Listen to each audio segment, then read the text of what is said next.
Hi dear friends, welcome back. Welcome to G centric. Syllabus आपका हो गया है अपडेट। कुछ चीज़ें उसमें हो चुकी है ऐड और कुछ चीज़ें उसमें कर दी गई है मेंशन। ठीक है, पहले क्या था, गेट पॉइंट ऑफ व्यू से यदि बात करूँ तो एप्टीट्यूड सिर्फ लिखा हुआ था कि 15 नंबर का एप्टीट्यूड आएगा। अब उसके अंदर भी चीज़ें डाल दी, मतलब कुल मिला के आपको कन्फाइंड कर दिया। तो कुल मिला के जो एप्टीट्यूड अपना डिले हो गया वो अपने लिए कामगार सिद्ध हो गया। ठीक है, वर्बल एप्टीट्यूड जो इंग्लिश वाला पार्ट है, जो कि वो अलग से है, इस पर्टिकुलर कोर्स का हिस्सा नहीं है। लॉन्च कर देंगे वर्बल एप्टीट्यूड बहुत जल्दी, पूरा एक साथ। क्वांटिटेटिव एप्टीट्यूड जिसमें अपन ये सारी चीज़ें पढ़े हैं, ratio, percentage, speed, time and work, ये जो सारी चीज़ हम पढ़ के आए हैं क्वांटिटेटिव एप्टीट्यूड का हिस्सा है, लेकिन इसमें भी टॉपिक्स के नाम मेंशन कर दिए गए हैं। टू द पॉइंट ही बात कर लेंगे हम। जो टॉपिक्स मेंशन किए गए हैं, data interpretation, probability, permutation and combination, series, powers, logarithms, percentage, ratio, इसमें वहाँ पे मेंशन नहीं किया उसने कि time and distance, time and work की भी बात करें। ठीक है, बट कभी क्वेश्चन आ जाएगा तो you will do it, yes और नो। उसके बाद analytical aptitude is nothing but the reasoning. अब रीजनिंग में भी, रीजनिंग क्या है, बहुत बड़ी चीज़ है, बट उसमें भी उसने एकदम लिमिट कर रखा है चीज़ों को। सो उस पर जैसे एनालॉजी लिखा हुआ है, तो एनालॉजी से रिलेटेड जहाँ जहाँ चीज़ें रहेगी वो सारी हम देख लेंगे। ठीक है, उसके बाद ये नई चीज़ स्पेशल एप्टीट्यूड, जिसके वीडियो भी आपको देखने को नहीं मिलते इधर उधर। इसमें क्या कर दिया है, ट्रांसफॉर्मेशन ऑफ शेप्स। जैसे आपके पास कुछ शेप हैं, 2D ले लीजिए, 3D ले लीजिए। 2D में क्या है आपके पास, रेक्टेंगल है, ट्रायंगल है, सर्कल है। ये जो शेप हो गए इनके साथ आपको कुछ कुछ करना है। क्या, आप इन्हें शिफ्ट कीजिए, आप इन्हें मिरर कीजिए, रिफ्लेक्ट कीजिए, स्केल कीजिए, बहुत सारी चीज़ें हैं। मान लो आपके पास यहाँ सर्कल बना हुआ है, इस सर्कल को एज इट इज यदि शिफ्ट कर दें तो इसे ट्रांसलेशन बोलते हैं। इसको यदि मिरर के अक्रॉस जस्ट बना दे, इसे रिफ्लेक्शन कहते हैं, या फिर मिरर इमेज बोलते हैं। तो शेप के साथ बहुत सारी चीज़ें करने को रहेंगी, वो यहाँ पे ऐड कर दी गई है, वो भी हम देख लेंगे। ठीक है, तो जैसा कि मैंने बताया, क्वांटिटेटिव एप्टीट्यूड में जो हम बातें कर रहे थे लास्ट टाइम तक, बहुत सारी चीज़ें हमने देख ली थी, अलग अलग टॉपिक्स हमने देखे। तो इसमें जो आपके सिलेबस में मेंशन टॉपिक है सीरीज, तो आज मैं सीरीज से स्टार्ट करने वाला हूँ। बहुत अच्छा टॉपिक है, पढ़ते आए हैं हम। ठीक है, तो अब हम करेंगे, समझेंगे, बहुत जल्दी जल्दी आपको फिनिश कर देंगे अब हम। ठीक, तो सीरीज हम समझते हैं। सीरीज क्या है भैया, आपके टॉपिक का नाम है सीरीज। सब समझिएगा, जो चीज़ें आपके सिलेबस में मेंशन है सारी चीज़ें करवाने की मेरी है जिम्मेदारी। ओके, तो सीरीज यार, कुछ सीरीज मतलब नंबर्स रहेंगे और नंबर्स एक सीक्वेंस को मैनेज करेंगे, बराबर। कुछ नंबर्स होंगे वो सीक्वेंस में रहेंगे। अब नंबर कौन कौन से हैं, कौन से पैटर्न को फॉलो कर रहे हैं, उस पे बेस्ड कुछ सीरीज हमारे पास है जिनका हमने नामकरण कर दिया है।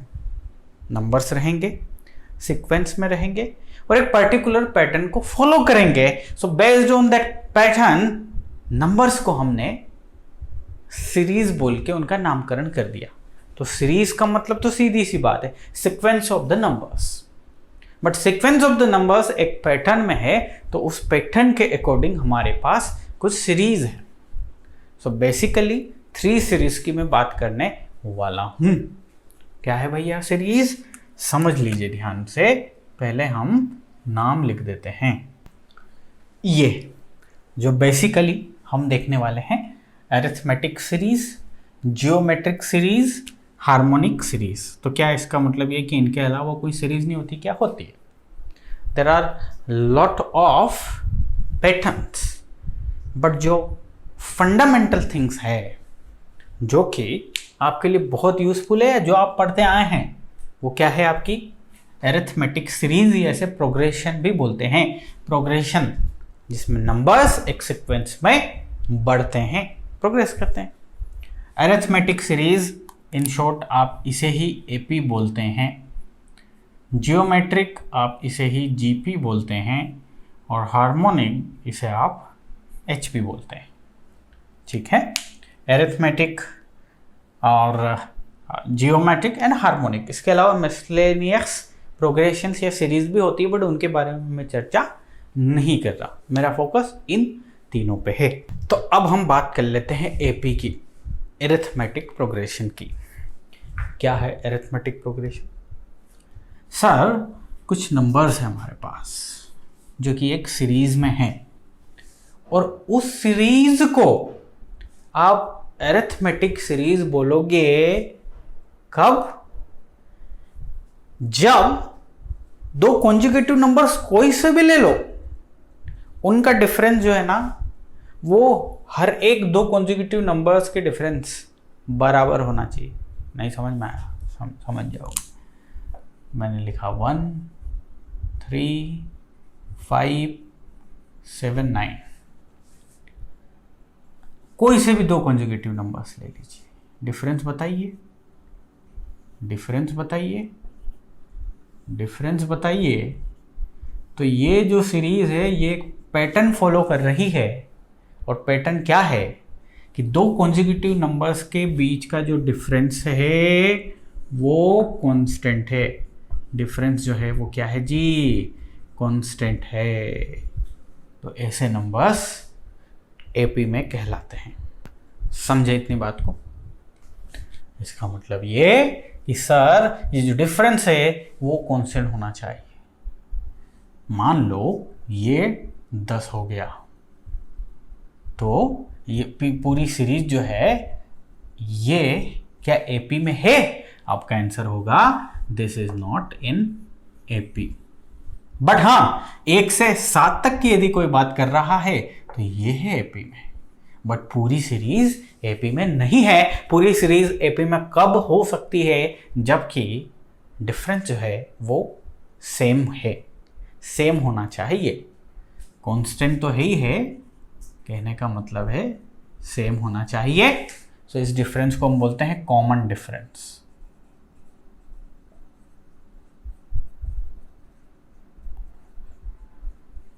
क्या बोलते हैं जी? Common difference denoted by D.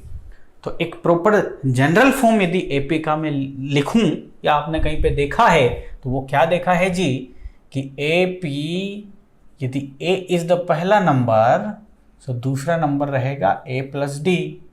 इस डिफरेंस से, इस पर्टिकुलर डिफरेंस जो कोई कॉमन डिफरेंस है, इससे ये ज़्यादा है, ज़्यादा है कम है अपनी जगह, बट डिफरेंस है दोनों के बीच में डी का। देख लो, ये 1 + 2 लिखो तो ये आ जाएगा, 3 + 2 लिखो तो ये आ जाएगा, 5 + 2 लिखो तो ये आ जाएगा। तो तीसरा टर्म क्या हो जाएगा? a + 2d। नेक्स्ट क्या हो जाएगा? a + 3d and so on. तो ये जो सीरीज है, इस सीरीज को हम बोलते हैं एरिथमेटिक प्रोग्रेशन या एपी सीरीज। आप चाहें तो इनका डिफरेंस निकाल लीजिए, a + 3d - a - 2d। आप बता दीजिए क्या आया जी? d। आप इसका किसी दो कॉन्जुगेटिव नंबर्स को ले लीजिए, डिफरेंस हमेशा d आएगा। तो एपी एक सीक्वेंस ऑफ नंबर ऐसी सीरीज हो गई। अरिथमेटिक प्रोग्रेशन एक ऐसा सीक्वेंस ऑफ नंबर्स है जो कि एक पैटर्न फॉलो कर रहा है, और वो पैटर्न क्या है कि उनका कॉमन डिफरेंस जो है वो सेम है। कॉमन डिफरेंस क्या है जी? सेम है। समझ रहे मेरी बात को? तो आपने सीरीज लिख ली a + d, a + 2d, a + 3d। तो यहाँ पे जरा गौर फरमाइएगा। If this is the AP, जिसका पहला नंबर a है, दूसरा a + d है, तीसरा क्या होगा? a + 2d। ये चले, ये चले, ये चले, ये चले, ठीक है। अब मैं यदि बोल दूं कि nth टर्म क्या होगा, तो इसमें भी a आ रहा है, इसमें भी आ रहा है, इसमें भी a आ रहा है, तो यहाँ पे भी ए तो आना है जी। ठीक है, तो ये है पहला, ये है दूसरा, ये है तीसरा। तो तीसरा टर्म है ये, this is nothing but the third term, this is nothing but the second term, बराबर। तो जब थर्ड टर्म था तो यहाँ 2 लिखा है, सेकेंड टर्म लिखा तो यहाँ 1 है, बराबर। ऐसे यदि फोर्थ टर्म रहता आपका यहाँ पे तो क्या होता, a प्लस 3d, a शामिल है, d भी शामिल है, बट जितने नंबर ऑफ टर्म है उससे एक कम यहाँ पे नंबर है, सो n-1d। तो किसी भी AP का यदि आप nth टर्म खोज रहे हैं, tn is nothing but the nth term, किसी भी AP का nth टर्म यदि आप खोज रहे हैं तो वो हो जाएगा a प्लस nth टर्म जो भी उसकी वैल्यू है n-1d, ये होगा। जैसे कि कहाँ काम आएगा ये काम आएगा कि आपने सीरीज लिख ली सर 5 प्लस 7, ये है 9, ये है 11, बस अब ये बढ़ रही है आगे। अब आपको बोल दे कि गिवन सीरीज का 100th टर्म क्या है, 100th टर्म क्या है, ये पूछ लिया आपसे। तो आप क्या लिखने बैठोगे, क्या 5, 7, 9, 11, 13, 15, पागल हो जाओगे। ठीक है, तो सबसे पहले दी गई सीरीज को आप पता कर लेंगे कि ये कौन सी सीरीज है। सर आपने पता कर लिया, आपको मालूम चल गया कि ये एक AP है। कौन है, एरिथमेटिक प्रोग्रेशन। और एरिथमेटिक प्रोग्रेशन का उसने 100th टर्म पूछा है। तो दिस इज नथिंग बट सीधा सा फॉर्मूला A, पहला टर्म क्या है जी 5 प्लस 100 लिखा है, सो 100 माइनस 1d। कॉमन डिफरेंस कितना है जी, इन दोनों के बीच का डिफरेंस 2 है, यहाँ भी देख लोगे तो 2 है, सब दूर 2 है, दिस इज नथिंग बट 2 कीजिए जरा, this is nothing but 5 plus 99 गुणा 2, 99 गुणा 2, तो इसको यदि आप करोगे तो ये हो जाएगा 203 इफ आई एम करेक्ट। सो 203 आपका आंसर होगा, जो भी ऑप्शन रहेंगे उसमें आपका आंसर होगा 203, 100th term of this series. तो ये फॉर्मूला यूजफुल होगा वहां पे, बिल्कुल यूजफुल होगा, समझ रहे बात को। अब देखो AP में बहुत सारी चीजें हैं समझने की, और 1 by 1 वो हम समझ रहे हैं। सर nth टर्म वाली बात आपको समझ में आई क्या जी, आ गई nth टर्म वाली कहानी आपको समझ में आई ना। अब देखो जरा, बहुत सारी चीजें हैं समझने को। AP में ये तो nth टर्म हो गया, अब जरा ध्यान से देखना, मेरी बात को समझना। AP का जनरल वर्जन क्या हो गया, a plus 2d, sorry a plus d है ना, a plus d, a plus 2d, a plus 3d and so on. ये AP का एक जनरल वे है, general way to represent AP। Okay, इसका nth टर्म हमने ऑलरेडी निकाल लिया है, a plus n-1 and this is nothing but the d। Okay, अब हम बात करेंगे सम की। हम किसकी बात करेंगे, हम सम की बात करेंगे। ठीक है, सम। तो सम का फॉर्मूला लिखने से पहले मैं आपके लिए 3 नंबर ले लेता हूँ। चलो, मैंने ले लिया यहाँ पे 10, मैंने ले लिया 12, मैंने ले लिया 14। ये एक AP है जो कि कितने नंबर ऑफ टर्म से बनी है, ओनली 3 से। नाउ मैं बोलूं कि इसका समेशन क्या है, तो आप बड़े चतुर लोग हो, सम कर दोगे 10, 20, 30 एंड दिस 36 इज द सम। तो इस सम को निकालने का हमारे पास एक जुगाड़ फॉर्मूला भी है। तो उस जुगाड़ फॉर्मूले की बात कर लें क्या, चलिए कर लेते हैं। चलिए सम का डायरेक्ट फॉर्मूला लिख रहा हूं मैं, वो होता है n/2 a plus n minus 1 and this is nothing but d। बस एक ही दिक्कत है, आपको यहाँ पे 2a करना है। तो आइए जरा सम निकालते हैं। सम निकाल रहे हैं हम किसका, जो एग्जाम्पल मैंने लिया था उसका। टोटल नंबर कितने हैं, n इज इक्वल टू 3 है सर। टोटल नंबर्स 3 है तो n की वैल्यू है 3। सो 3/2। 2 गुना a की वैल्यू कितनी है जी, 10 है सर, प्लस n माइनस 1 बोले तो कितना, 3 minus 1 is nothing but 2 Guna common difference कोई बताएगा सर, ये है 2 एंड लाइक दिस। तो ये हो जाएगा आपका 3/2, ये हो जाएगा 20 + 4, 20 + 4, सो 3/2 24 and this is nothing but 36। आ गया सम। तो जुगाड़ से जो फॉर्मूला लिखा है ये एकदम करेक्ट है जी, बिल्कुल करेक्ट है। तो देखो इसको यदि आपको हमेशा के लिए याद रखना है कि टोटल n टर्म्स यदि आपके पास है और उनका सम लिखना है, तो ये वाला टर्म यदि आपको पता है, सिर्फ याद रखने का तरीका, कुछ नहीं करना है, यहाँ पे इसको 2 बनाना है, बन कीजिए, n/2 कर दीजिए। समझ में आ गया बात, n/2 किया आपने, this is nothing but 2a plus n minus 1d। ठीक है जी, आ गई बात समझ में।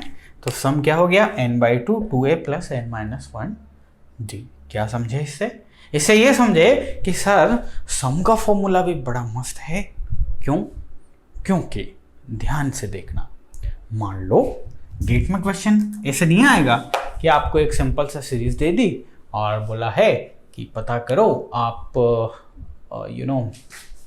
कितने इसका सम क्या होगा, इस टाइप से क्वेश्चन। नो, थोड़ा सा घुमाएंगे, थोड़ा सा फिराएंगे और उसके बाद बात करेंगे। ठीक है, हाँ आऊँगा मैं, चलो गेट में किस टाइप से पूछा जा सकता है उस पर आऊँगा, लेकिन यहाँ पे एक और फॉर्मूला है मेरे पास सम का, और सम का जो एक और फॉर्मूला है वो बोलता है n/2 and this is nothing but a plus l, where a is the first number, l is the last number, and total number and divide by 2। तो यहाँ पे टोटल नंबर कितने हैं सर, 3 है, डिवाइड बाई कितना है, 2 है, a की वैल्यू बोलेंगे कोई this, and this is nothing but this, 10 + 14 24 divide by this 12, सो ये आ गया आपका 36। तो क्या ये फॉर्मूला भी याद रखना है, हाँ जी, 2 फॉर्मूले हैं सम के फॉर्मूले हैं आपके पास। अगेन आपकी खोपड़ी में हमेशा के लिए बिठा लीजिए, 2a n minus 1 and this is nothing but d। एक और फॉर्मूला है n/2 a प्लस l, ये दोनों सम के फॉर्मूले याद रखेंगे जी सर, बिल्कुल याद रखेंगे। अब आपको क्वेश्चन कैसे आएगा, ध्यान से देखिए। आपसे क्वेश्चन ऐसे पूछेंगे कि यहाँ पे मैं करता हूँ, कहानी चल रही है और इसका यहाँ पे आपको दे दिया 203, ये सीरीज दे दी और पूछा कि सम ऑफ द नंबर्स, क्या पूछ लिया आपसे, sum of the numbers of this series, ये आपसे क्वेश्चन पूछ लिया। क्या करोगे जी, वही करेंगे जो आपकी खोपड़ी में आया है। पॉज कीजिए, खुद से कीजिए। आप चाहे कि सर अच्छा ये सीरीज दी हुई है, पहले कौन सी है, ये एपी है, आपने पकड़ लिया सर एपी है, जो दिए गए सीक्वेंस वहाँ से पता चल गया दिस इज एन एपी, या उसने मेंशन कर दिया। आपने सोचा यार लास्ट टर्म है तो N is nothing but n/2 कीजिएगा, a प्लस l कीजिएगा। ओह आप तुरंत आगे बढ़े, n/2 किए, आपके पास पहला नंबर है 5, लास्ट वाला नंबर है 203।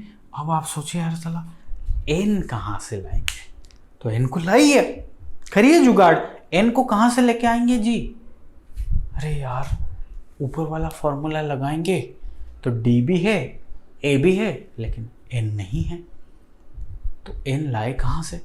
अरे ये टोटल कितने नंबर्स है ये ही पता करना है, यही पता करना है। तो देखो इसका जो nth नंबर है 203, उसकी वैल्यू पता है, आपने फॉर्मूला देखा ना कि टोटल यदि n नंबर हैं तो उसका फॉर्मूला क्या हो जाएगा? फॉर्मूला हो जाएगा a plus n minus 1d। ये है आपके पास फॉर्मूला, जहाँ पे ये tn क्या है भैया? ये है आपका nth नंबर, मतलब आप इसमें लास्ट नंबर उसे यदि कंसिडर कर रहे हैं तो यस लास्ट नंबर ये है ना आपका nth number, this is nothing but the nth number. Number पता है tn, nth नंबर। तो यहाँ से टोटल नंबर ऑफ n आपको मिल जाएंगे। कैसे? देखो this is nothing but 203, a की वैल्यू 5, n पता नहीं, d की वैल्यू 2, ये d की वैल्यू है आपके पास 2। तो क्या किया आपने? अरे सर n की वैल्यू यहाँ से लेके आए, सो n की वैल्यू कितनी आ गई? 100। n की वैल्यू 100, क्योंकि 100th टर्म लिया था अपन ने, तो डायरेक्ट वहाँ से 100 इज द वैल्यू। नाउ अब क्या? अब तो कुछ नहीं, अब सिर्फ और सिर्फ यहाँ रखिए 100। तो गेट थोड़ा सा आपको घुमा देगा, घुमा देगा मतलब आपको दिमाग को यूज करना है, डायरेक्टली नहीं है, पका पकाया नहीं मिलेगा राजा।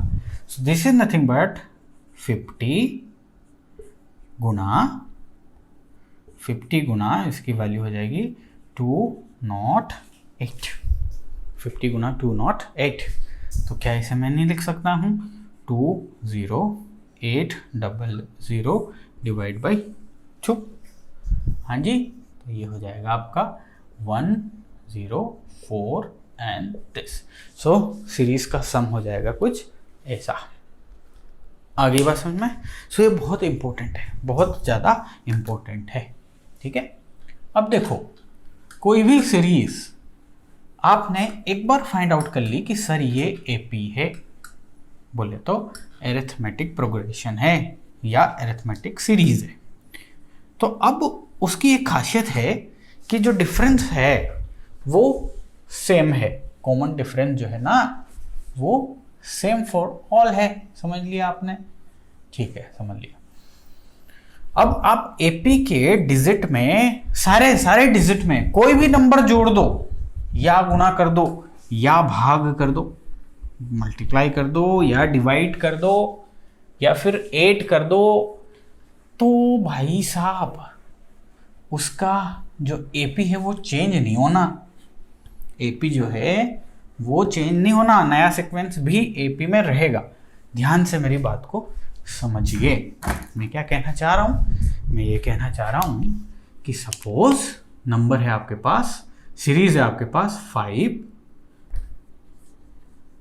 5 के बाद 9, 13, 17 एंड सो ऑन। क्या ये एपी में है? जी हाँ, ये एपी में है, because the common difference is nothing but the 4। D की वैल्यू यहाँ पे है 4। This is nothing but in AP. Okay, now कोई सा भी एक नंबर, फिक्स्ड नंबर, यदि इसके सारे डिजिट में जोड़ दें, चलिए 6 जोड़ते हैं, 1 जोड़ते हैं, तो ये बन जाएगा 6, ये बन जाएगा 10, ये 14, ये 18। तो क्या ये नई कहानी एपी में नहीं है क्या? चेक कर लेते हैं। इन दोनों के बीच का डिफरेंस 4, इन दोनों के बीच का डिफरेंस 4, इन दोनों के बीच का डिफरेंस 4। तो क्या कर रहे हो विचार? एपी में है ये। अच्छा जी सर, आपने गुणा किया था, सॉरी जोड़ा था, अगर काम कर दें, एक घटाएं, चलिए ये हो जाएगा 4, ये हो जाएगा 8, ये 12, ये 16। एपी में है क्या?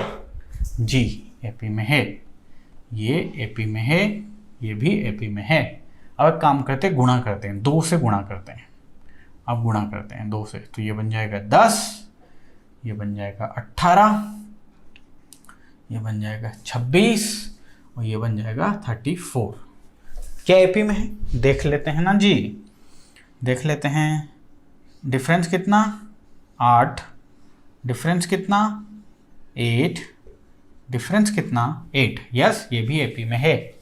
अब आप चाहें तो डिवाइड कर लें। अब डिवाइड के लिए आपको डेसिमल में आ जाएगा कहानी, तो डिवाइड कर सकें ऐसी सीरीज ले लेते हैं, ये ले लेते हैं, ये है यहाँ पर, ये है 2 से डिवाइड कर दो, चलो सबको 2 से डिवाइड कर दें, तो ये बन जाएगा 2, ये बन जाएगा 4, ये बन जाएगा 6, ये बन जाएगा, डिफरेंस कितना, डिफरेंस कितना, डिफरेंस कितना, तो आप क्या कर दो, कुछ भी कर दो, एपी ही रहेगी। हाँ, कॉमन डिफरेंस बदल जाएगा, कॉमन डिफरेंस जो है वो जरूरी नहीं कि पहले वाला ही कॉमन डिफरेंस रहे, बराबर। जब ऐड करेंगे, सब्ट्रैक्ट करेंगे तो कॉमन डिफरेंस जो पहले था वही रहेगा, मल्टीप्लाई करेंगे तो कॉमन डिफरेंस पे भी मल्टीप्लाई हो जाएंगे, डिवाइड करेंगे तो कॉमन डिफरेंस भी डिवाइड हो जाएगा। सही सी बात समझ में आई क्या? हाँ, तो एपी का सम हो गया, एपी का nth टर्म हो गया, ये चर्चा कर ली हमने, समझ में भी आई। क्वेश्चंस तो अभी आना है, डिस्कशन में जनरल तरीके से आपको चीज़ें समझ में आई। इसके बाद हम जीपी देखेंगे, उसके बाद हम एचपी देखेंगे। क्या है जियोमेट्रिक प्रोग्रेशन? अगेन नंबर्स का सीक्वेंस है, हाँ जी है, इसीलिए उसे आप प्रोग्रेशन बोल रहे, सीरीज बोल रहे ना। उस सीक्वेंस में जो पैटर्न फॉलो ये होगा कि यदि आगे वाले नंबर को पीछे वाले नंबर से डिवाइड कर दें, और ये 2 कॉन्जिक्यूटिव नंबर कोई से भी उठा के देख लो, तो उनका जो डिवाइड करने के बाद जो आता है नंबर वो सेम होना चाहिए सभी के लिए। समझ जाओगे, देखो जरा, मैं यहाँ पे लिखा 2, यहाँ पे लिखा मैं 4, यहाँ पे लिखा 8, 16, 32 एंड सो ऑन।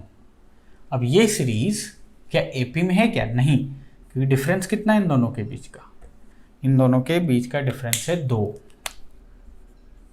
यहाँ पे कितना है जी? 4, यहाँ पे 8। सो क्या ये एपी में है? जी नहीं, ये एपी में नहीं है, ये है जीपी में, जियोमेट्रिक प्रोग्रेशन। क्या है जियोमेट्रिक प्रोग्रेशन? जीपी क्या बोलती है कि आगे वाला नंबर, ये रहा आगे वाला नंबर, इसको यदि पीछे वाले नंबर से डिवाइड कर दो, 4/2 कितना आ गया जी? 2। इस नंबर को इससे डिवाइड करो, कितना आ गया जी? 2। इस नंबर को इससे डिवाइड करो, कितना आ गया जी? समझ गए? कहने का मतलब क्या कि ये नंबर सेम होना चाहिए, और इस नंबर को हम बोलते हैं कॉमन रेशो, कॉमन रेशो। तो जनरल फॉर्म पे आ जाए। ओके, जीपी के जनरल फॉर्म में आता हूं मैं। जीपी का जनरल फॉर्म होगा A R square, A R cube, A R n-1 करके देख लीजिए।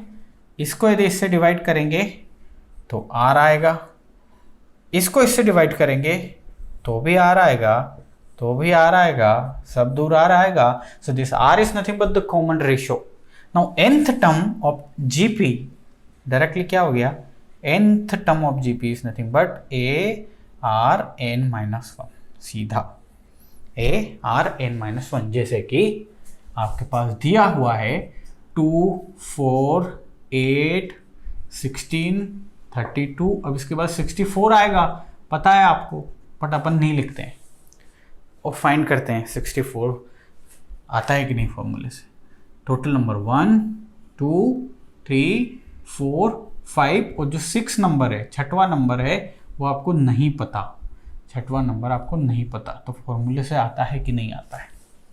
नंबर चाहिए आपको 6वां, सो T6 6वां नंबर, 6th नंबर। फॉर्मूला है ए बोले तो पहला number, 2 first number, R is nothing but the common ratio, जो कि कितना है जी? 2 है। सो 2 की power n-1, n total number of terms, numbers 1, 2, 3, 4, 5, 6। तो 6 - 1 is nothing but 5, 6 - 1 is nothing but the 5। 2 की power 5 is nothing but 32 multiply with 2, तो कहानी आ गई 64। क्या यहाँ 64 ही आना था जी? बिल्कुल आना था। तो जैसे एपी में आपने देखा कि एपी में यदि आपको nth टर्म चाहिए था a + n-1 and this like this, लेकिन यहाँ पे क्या आ गया? जीपी में क्या आ गया? In the case of GP ये आ गया AR⁴ यहाँ पे R कॉमन रेशियो है, वहाँ पे D कॉमन डिफरेंस था। समझ रहे बात को? अब कोई भी सीरीज जीपी में हो या एपी में हो, एक चीज हम यहाँ पे आपको बताना चाहते हैं। आपने ली सीरीज एपी, जनरल फॉर्मूला बताइए जी। Sir a plus 2d, a plus 3d, sorry a plus d, a plus 2d and so on. यह आपका एपी में। आपका जीपी यदि होता तो आपका जीपी का जनरल फॉर्मूला ये हो जाएगा AR² एंड सो ऑन। तो किसी भी यदि टोटल 3 नंबर्स ले लिया आपने, यदि ये 3 नंबर ले लिए, ये 3 नंबर ले लिए, तो इन 3 नंबर में जो बीच का नंबर है, मिडिल नंबर है, उसको हम बोलते हैं एरिथमेटिक मीन। इस केस में एरिथमेटिक मीन। यहाँ पे यदि 3 नंबर आपने लिए हैं, ये 3 नंबर लिए हैं, तो ये जो बीच का नंबर है इसे बोलते हैं जियोमेट्रिक मीन। क्या बोलते हैं? Geometric mean. एक हो गया आपका एरिथमेटिक मीन और दूसरा हो गया जियोमेट्रिक मीन। समझ में आ गई बात? तो एरिथमेटिक मीन क्या है भाई? सीधी बात है, इन दोनों को 8 कर दो, बाई 2 कर दो, that is the arithmetic mean. कहने का मतलब, ध्यान से देखो, यदि ये नंबर a है और ये यदि c होता और बीच का नंबर आप am निकालना चाह रहे हो, तो वो सीधा करना है आपको a प्लस c बाई 2। सीधा सा फॉर्मूला है। ठीक है, 2 नंबर हैं। यदि सपोज मैंने 2 नंबर दे दिए, a दे दिया और b दे दिया, और पूछा एरिथमेटिक मीन क्या है इनका, तो आप क्या करोगे? a प्लस b बाई 2 कर दोगे। This is nothing but the arithmetic mean. करके देख लेते हैं कि सर ये हो रहा भी है कि नहीं, कि सिर्फ उल्लू बना रहे हो। देखते हैं। ये है a, इधर है आपका a प्लस 2d बाई 2, ये हो जाएगा आपका 2a प्लस 2d बाई 2। क्या बचा जी? a plus d। इतना टाइम लेके इसलिए पढ़ा रहे ताकि चीज़ें हमेशा के लिए दिमाग में रहे, कुछ भूल भी जाओ derive. a plus D arithmetic mean. आगे समझ में? अब जियोमेट्रिक मीन देखिएगा। मैंने बोला इन दोनों का जियोमेट्रिक मीन है AR, जो बीच का है उसे जियोमेट्रिक मीन बोलते। तो कैसे फाइंड करेंगे?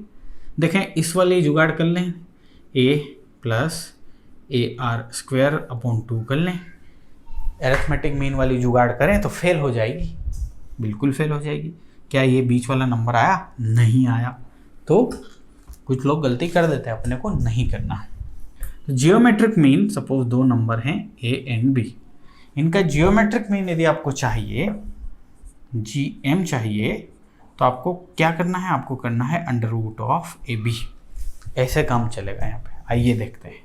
मैं बोला कि यदि मेरे पास 3 नंबर 1, 2, 3 है, तो ये बीच का इन नंबर्स का जियोमेट्रिक मीन है। कौन से नंबर का? इसका और इसका।